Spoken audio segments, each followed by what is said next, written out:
오늘 우리에게 주시는 하나님의 말씀은 요한복음 16장 8절에서부터 11절까지 말씀입니다.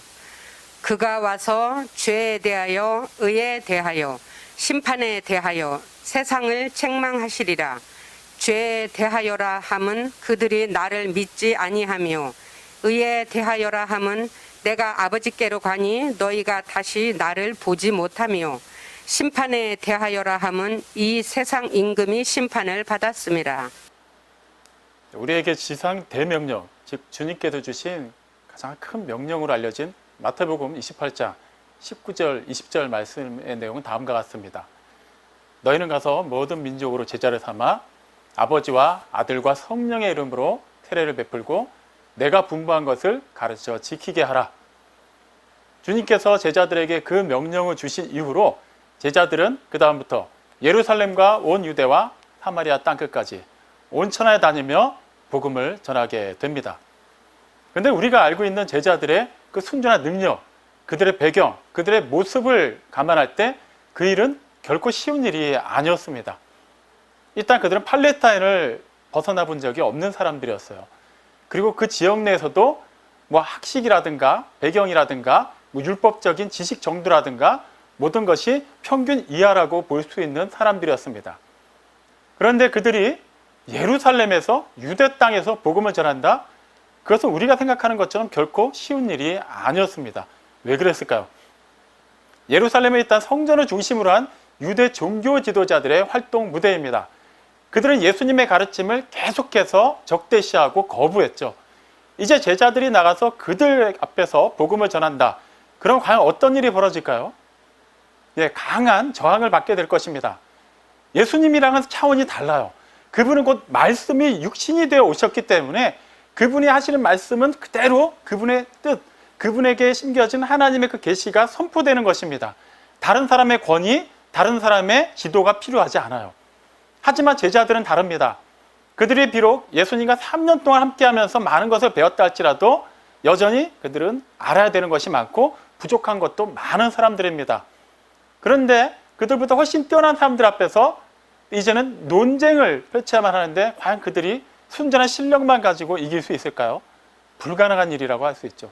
사마리아에 가서 전하는 것은 또 쉬운 일일까요? 그렇지도 않습니다. 우리가 잘 아는 것처럼 유대인들과 사마리아인들 사이에 그 뿌리 깊은 감정의 골이 있죠. 그렇기 때문에 그들과는 일단은 말씀을 전하기 이전부터 가까이 접촉하는 것부터 많은 장애가 발생하게 됩니다. 그러면 그 외에 다른 지역으로 가서 온 천하 땅끝까지 이르러서 복음을 전하는 건 어떨까요? 더 힘든 일입니다. 이제 유대 땅을 벗어나고 나면 그 다음부터는 온통 황제 숭배와 또 우상 숭배주의자들이 만연한 곳으로 가야만 합니다. 그 지방의 토속신 그리고 황제의 권위에 대해서 도전을 해야만 해요. 과연 로마 사람들이, 로마 제국 내에 있는 많은 헬라인들이 그들을 가만히 내버려 둘까요? 그렇지 않습니다. 그들은 이제 목숨을 걸고 복음을 전해야만 해요. 이렇게까지만 보면 예수님께서 주신 지상 대명령은 굉장히 무모하고 불가능한 미션인 것처럼 보일 수 있습니다. 하지만 예수님께서 그 말씀하시면서 마지막에 뭐라고 첨언하시죠?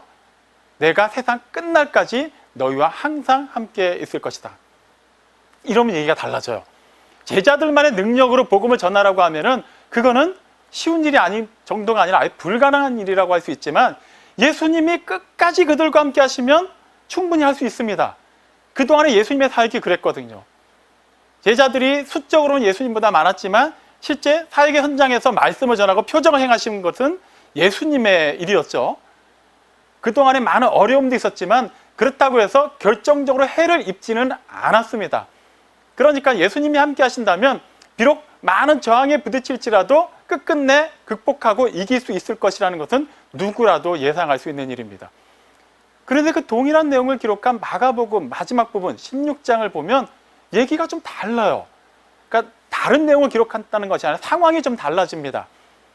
마가복음 16장 19절 말씀을 보면 예수님께서 제자들에게 말씀을 다 하시고 난 다음에 하늘로 올라가셨어요. 승천하시고 난 뒤에 하나님의 오른편에 앉으셨습니다. 그 말은 뭡니까? 제자들을 완전히 떠나셨다라는 얘기예요. 그럼 다시 얘기가 바뀌죠. 예수님이 함께 하시면은 그들에게 맡겨진 그 지상 대명령은 할 수 있습니다. 하지만 예수님이 떠나가시고 제자들만의 능력으로 그 일을 하라고 하면 할 수 없습니다. 그런데 이어지는 마가복음 16장 20절을 보면 제자들이 그런데도 불구하고 곳곳에 나가면서 복음을 전했다고 기록되어 있어요. 그게 어떻게 가능했을까요? 그냥 제자들이니까, 그들은 그래도 우리보다는 수준이 높은 사람들이니까, 용기가 있으니까 그랬을까요? 그렇지 않아요. 그 뒤에도 뭐라고 기록되어 있냐면 예수님께서 그들과 함께 하시며 그들이 복음을 전할 때마다 확실히 따르는 그런 표적을 보여주심으로 그들의 말을 확증하셨다고 기록되어 있습니다. 제자들이 한 게 아니에요. 그들은 가서 전했지만 실제 그들을 통해서 드러나는 모든 이적과 역사는 예수님께서 하신 거예요. 하나님 보좌 우편에 앉아 계신 분이 어떻게 그때는 제자들과 함께 하실 수가 있을까요? 우리가 지난주에 살펴봤죠. 사람의 몸을 입고 오신 성자 하나님께서 이제 하나님의 뜻을 따라서 하신 일을 다 이루시고 하나님께로 다시 올라가시고 나면 그 다음에 하늘로부터 성령 하나님이 영으로 임재하셔서 제자들과 함께 하신다고 하셨는데 그 일이 실제 이루어졌기 때문이에요. 예수님이 가시면서 성령님을 보내주실 때 뭐라고 소개하셨죠? 또 다른 보혜사라고 말씀하셨어요. 당신이 원래 보혜사셨는데 비록 몸으로 계셨던 성자 하나님은 떠나시지만 다른 보혜사께서 이제는 오시는데 그분은 육신이 아니라 영으로 임하시기 때문에 모든 것을 초월해서 역사하실 수 있다고 말씀하신 것이죠. 그 말씀을 하실 당시만 해도 제자들은 굉장히 낙심 가운데 있었습니다. 6월절 만찬자리, 이제 그 다음날 6월절이 본격적으로 선포가 되고 나면 그들이 기대했던 일이 일어날 것입니다. 뭐였죠? 예루살렘에 예수님께서 어린 나귀를 타고 입성하실 때 6월절을 지키기 위해 모였던 수많은 유대인들이 뭐라고 환호했나요? 이스라엘의 왕이여 우리를 구원하소서. 그곳에 모이는 수많은 사람들, 비록 소수의 종교 지도자들은 예수님을 잡아서 죽이려고 하고 있었지만 그 외 다수의 사람들은 예수님을 메시아라고 기대하고 있었어요. 맞아요. 그분은 메시아입니다. 하지만 그들이 생각하는 정치적인 메시아가 아니었을 뿐이죠. 하지만 그건 중요하지 않았어요. 그들은 이제 6월절이 되면 이분을 예루살렘, 더 나아가서는 이스라엘의 왕으로 세워서 그들이 그렇게 학수고대하던 메시아 왕국을 세우려고 계획하고 있었습니다. 제자들이 그 기대에 잔뜩 부풀어 있어요. 근데 예수님께서 떠나신다고 말씀하십니다. 하루만 지나면, 몇 시간만 지나면 엄청난 일이 일어날 것을 예수님이 모르실 리가 없는데도 떠나신다고 말씀하시면 그 말은 뭔가요? 진짜 떠나시겠다라는 거예요. 농담이 아니에요. 실제 예수님은 그동안에 하셨던 어떠한 말씀도 실수가 없었습니다. 반드시 이루어졌어요. 주님은 떠나실 겁니다. 제자들이 당혹할 수밖에 없었죠. 그런 제자들을 예수님께서는 위로하시면서 뭐라고 얘기하십니까? 내가 떠나가는 것이 너에게 유익이다라고 말씀하세요. 그래야만 보혜사 성령을 내가 너에게 보낼 것이기 때문이다. 지난주에 이 내용을 살펴봤죠. 예수님이 아무리 성자 하나님이시라고 할지라도 사람의 몸을 입고 계시는 동안에는 세상에 계실 때 시간과 공간의 제한을 받으실 수밖에 없었습니다. 하지만 그분이 영광을 받으시고 하나님 보좌 우편으로 올라가시고 나면 영이신 성령님께서는 사람의 몸으로 오시지 않기 때문에 시간과 공간에 어떠한 제약도 없이 역사하실 수가 있습니다. 그렇기 때문에 예수님이 말씀하신 볼지어다 내가 세상 끝날까지 너희와 항상 함께 있을 것이다 라는 그 말씀을 성취하시기 위해서 오신 거예요. 전혀 어떤 상황에도 구애받지 않으십니다. 제자들이 예루살렘에 있든 다른 유대 지역에 있든 사마리아에 있든 아니면 소아시아 어떤 지역에 있든 어떤 이교주의자들을 만나든 유대 종교 지도자들을 만나든 다른 이방인들을 만나든 중요하지 않아요. 상황, 시간, 환경 모든 것을 초월해서 성령님이 또 다른 보혜사로 오셔서 제자들과 함께 하실 것입니다. 그렇기 때문에 제자들을 통해서는 놀라운 일들이 일어나게 되었죠. 우리는 이 부분에서 성령님께서 영원히 제자들과 함께 하신다는 것을 주목할 필요가 있습니다. 제자들은 영원하지 않았어요. 그들은 대부분 순교당했습니다. 사도 요한의 경우는 좀 늦게까지 살아있었지만 결과적으로 그들은 다 유한한 삶을 살고 세상을 떠났죠. 그런데 어떻게 성령님께서는 그들과 영원히 함께 하실 수가 있을까요? 물론 영원한 하나님의 나라에서 함께 하시는 것도 맞지만 성령님은 영원히 계시고 또 다른 제자들을 통해서 그분의 역사를 계속해서 이루어 가신다는 의미입니다. 성부, 성자, 성령 삼위일체 하나님은 동일하시고 영원하시기 때문에 그분은 2000년 전 팔레스타인 지방에서 제자들에게 뿐만 아니라 오늘 이 시대를 살아가고 있는 우리들에게도 동일하게 역사하십니다. 그 말은 곧 당시 제자들에게 주어졌던 지상 대명령은 우리에게도 그대로 유효하게 이행되었다는 것이죠. 그러므로 우리는 주님을 따르는 제자로서, 그리스도께 속한 그리스도인으로서, 하나님의 자녀로서 우리에게 맡겨주신 바 그 복음을 전하는 일에 헌신할 수 있어야만 합니다. 이쯤 되면 우리는 부담이 돼요. 나는 그냥 좀 무난하게 신앙생활하고 싶은데, 나는 한때 열심히 했으니까 지금은 좀 편하게 신앙생활하고 싶은데, 그런 거는 뭔가 열심히 있는 사람들이 해야 되는 건 아닐까? 그렇지 않아요. 이거는 하나님의 자녀로 부름받은 자, 성도로 부름받은 자, 주의 몸된 교회로 거룩하게 구별된 모든 성도들에게는 통일하게 주어진 선교 사명입니다. 그렇기 때문에 우리는 우리가 하는 것이 아니라 제자들에게 임하셨던 성령님께서 우리를 통해 역사하신다는 것을 알고, 그렇다면 성령님의 충만하심을 구하는 것에 중점을 두어야만 할 것입니다. 그럼 보통 우리는 뭘 먼저 생각하나요? 성령님으로 충만하다. 우리는 뭔가 능력을 생각합니다. 그리고 그 능력으로 말미암아 드러나는 외적인 결과들을 생각하죠. 그것만을 생각하다 보니까 오해가 생기기 시작해요. 어떤 오해입니까? 나는 그렇게 유별나게 신앙생활하고 싶진 않아요. 나는 꼭 그렇게 막 은사를 받지 않아도 될 것 같아요. 왠지 성령님이 내 안에 충만하시면 기존에 내가 누려왔던 그런 좀 자유로운 삶을 다 이렇게 제한을 받고 뭔가 좀 불편하고 어렵고 힘든 삶을 살아야 될 것 같은 그런 압박을 받습니다. 그래서 어떤 노선을 취하죠? 그냥 나는 하나님 아버지로 충분해요. 나는 그냥 주 예수 그리스도만 계시면 되는 거예요.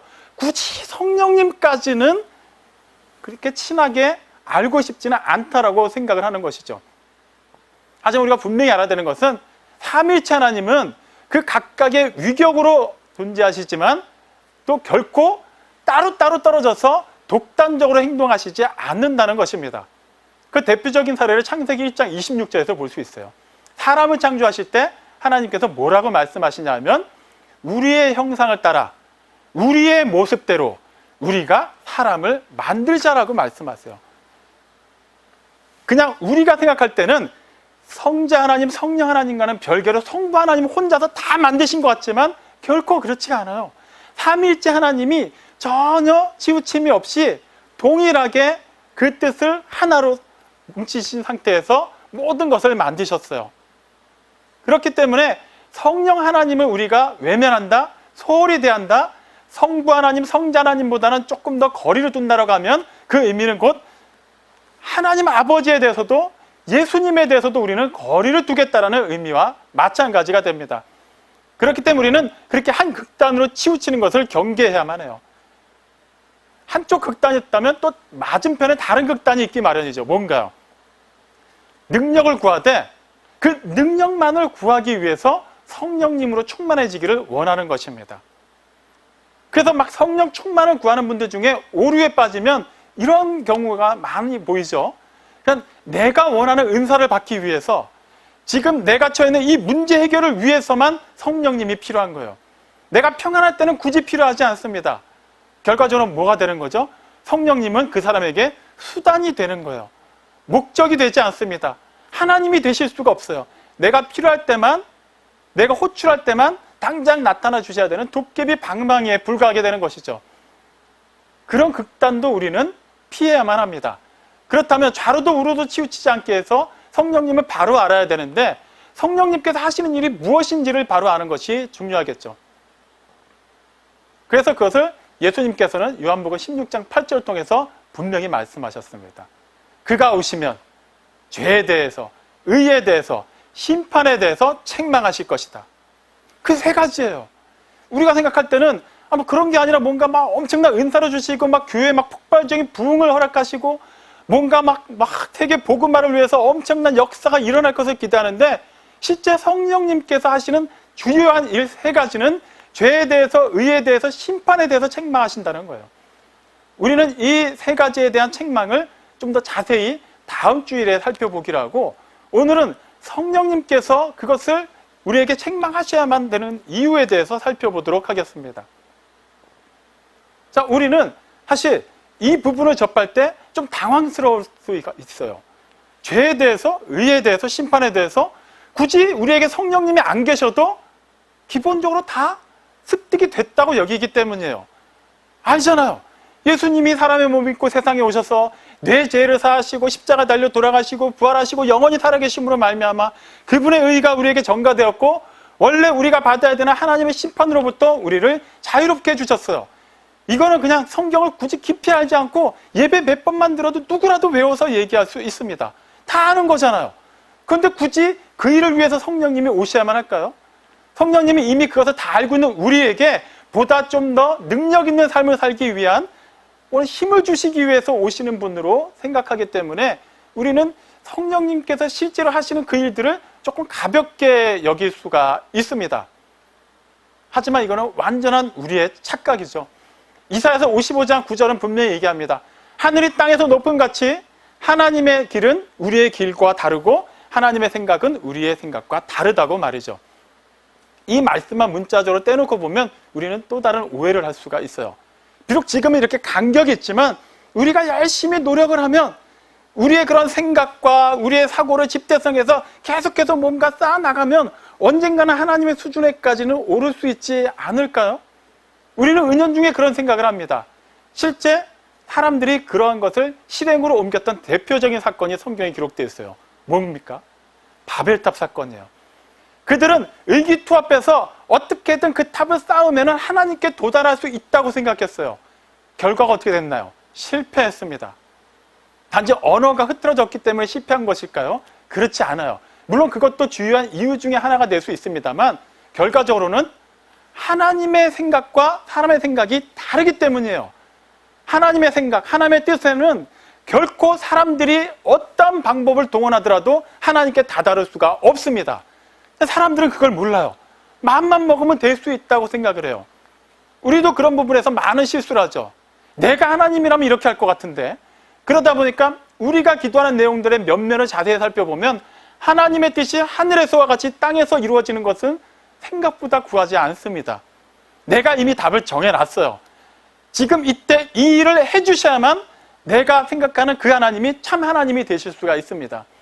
그래서 그 기도 응답이 이루어질 때까지 막 작정 기도를 하는 경우가 얼마나 많았습니까? 물론 기도하는 것, 두드리고 구하고 찾는 것은 중요하죠. 그것은 하나님의 나라와 하나님의 의를 구하는 것이어야만 하는데 우리는 사실 그런 거에 별로 관심을 두지 않았어요. 우리가 생각하는 것이 곧 하나님의 생각이라고 간주했기 때문입니다. 우리는 요한복음 3장 27절에서 세례 요한이 한 말을 다시 한번 주목해 볼 필요가 있습니다. 당시 배경이 어떤 상황이냐면 예수님께서 유대 땅에서 제자들과 함께 이제 세례를 베푸시기 시작하는데 많은 사람들이 이제 그곳으로 몰려가기 시작하는 거예요. 그 전까지 세례하면 대표적인 사람이 누구였죠? 세례 요한이었어요. 이제 세례 요한에게 가던 사람들, 세례 요한에게 가야 됐던 사람들이 예수님께로 가기 시작하니까 그만큼 세례 요한에게 오는 사람들의 수는 적었겠죠. 세례 요한은 그걸 다지 개의치 않았습니다. 원래 그게 자기의 사명이었기 때문이에요. 근데 세례 요한의 제자들은 입장이 달랐어요. 자존심이 상하는 거예요. 불안하기 시작했습니다. 그래서 이제 세례 요한에게 와서 얘기하는 거예요. 전에 선생님이 세례를 주었잖아요. 선생님한테 세례를 받은 그 사람에게 오히려 사람들이 다 가고 있습니다. 어떻게 해야 되죠? 그때 세례 요한이 요한복음 3장 27절에서 이렇게 얘기를 해요. 하늘에서 주신 바 아니면 사람이 아무것도 받을 수 없느니라. 사람이 생각할 때 이 정도면 충분하지 않습니까? 받을 만하지 않습니까? 누릴 만하지 않습니까? 라고 얘기할지라도 그것은 하늘에서 주신 바가 아니면 불가능하다라는 거예요. 우리가 아무리 성경을 통째로 외우고 있다 할지라도 우리가 가지고 있는 다른 성경적인 지식을 다 집대성해서 우리가 죄에 대해서, 의에 대해서, 심판에 대해서 누구보다 자세히 설명할 수 있다 할지라도 그것이 순전히 우리의 지식과 우리의 경험과 우리의 능력으로 말미암은 것이라면 그것은 결코 하나님의 뜻과는 같을 수가 없다는 얘기예요. 성경 말씀에 있는 거 그대로 인용했으면 그대로 된 거 아닌가요? 아니요, 달라요. 완전히 달라요. 하나님께서는 우리의 외모와 우리의 언행을 보시는 게 아니라 우리의 중심을 보시기 때문이에요. 갈라디아서 6장 7절은 분명히 얘기합니다. 하나님은 결코 조롱받으실 만한 분이 아니라고 말이죠. 하나님의 뜻에, 하나님의 기준에 비춰서 우리는 여전히 모르는 자이고 여전히 죄 가운데 빠진 자이고 여전히 심판을 목전에 둔 자임에도 불구하고 우리가 스스로 그렇지 않다라고 얘기하고 그럴싸하게 다른 여러 가지 신학적인 견해를 바탕으로 해서 그것을 신학 고백으로 하나님 앞에 유창하게 말한다 할지라도 하나님은 결코 그것으로 좌지우지 되시는 분이 아닙니다. 하나님께서 주신 바로 우리가 변화되지 않았다라면 말이죠. 그러면 우리가 가지고 있는 신앙은 다 거짓인가요? 우리가 지금까지 고백했던 것은 다 거짓인가요? 그렇지 않아요. 물론 조심할 필요는 있습니다. 교회 다닌다고 해서 다 예수님을 구세주로 만난 것은 아니기 때문이에요. 신앙생활을 오래 했다고 해서 그것이 곧 성령님을 충만하다는 것을 증거하지 않기 때문입니다. 적어도 이 시간에 함께 예배드리는 포에마 우리교회 모든 성도들만큼은 그 부분에 대해서만큼 진리 안에서 자유한 모두가 되시기를 주님의 이름으로 축원합니다. 다시 이 내용을 살펴보도록 하죠. 그렇다면 우리의 신앙이 거짓이 아니라는 것을 어떻게 알 수 있나요? 보혜사 성령님께서 우리 안에 함께 하시기 때문이에요. 그분이 함께 하심으로, 그분이 하나님의 뜻을 우리에게 알려주심으로 우리가 스스로 깨우친 것이 아니라 우리가 여러 가지 이론을 집대성하고 성경을 연구한 끝에 믿을만 해서 믿는 것이 아니라 원래 우리의 상식, 우리의 그런 어떤 배경으로는 도무지 믿을 수 없는 그 일이 믿어지게 된 거예요. 여러분, 정말 성경에 기록되어 있는 그 말씀이 믿어지시나요? 굳이 아담 이야기까지 갈 필요도 없어요. 2000년 전 팔레타인 지방에서 있었던 이야기들 여러분 진짜 믿으십니까? 2000년 전이면 어떤 시대인지 아세요? 우리나라 삼국시대 고구려 백제 신라가 이제 막 태동했을 시기예요. 그때만 해도 우리는 까마득합니다.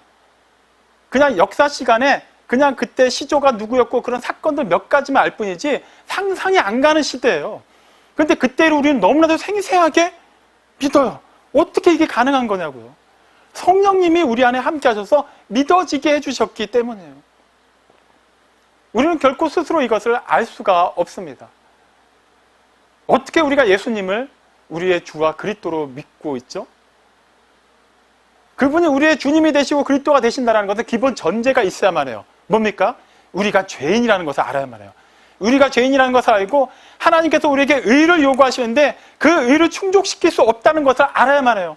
그렇게 되면 그 죄의 삭신, 사망이 우리에게 임한다는 것을 알기 때문에 우리는 하나님의 그 맹렬한 진노의 심판을 계속해서 가까이 다가가면서 두려움에 떨 수밖에 없는 존재들입니다. 해결책이 없어요. 근데 그것을 해결할 수 있는 유일한 길이요 진리요 생명이 되시는 분이 바로 인간의 몸을 입고 세상에 오신 성자 하나님 우리 주 예수 그리스도이십니다. 그분을 믿기만 하면 우리는 하나님의 자녀가 되는 거예요. 어떻게 이 말도 안 되는 일이 우리에게 믿어지고 있냐고요. 지금이라도 당장 밖에 나가서 지나가는 사람 가운데 아직도 복음을 듣지 않은 사람에게 이 얘기를 그대로 한번 전해보십시오. 아마 우리를 제정신으로 보지 않을 겁니다. 믿지 않을 거예요. 당연하죠. 그들에게 성령님이 임하시지 않았기 때문이에요. 상식으로 과학적으로 생각할 때 말이 안 되기 때문입니다.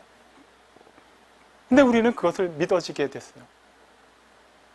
고린도전서 2장 12절 말씀을 보면 하나님의 생각은 오직 하나님의 영만이 아신다고 기록되어 있어요.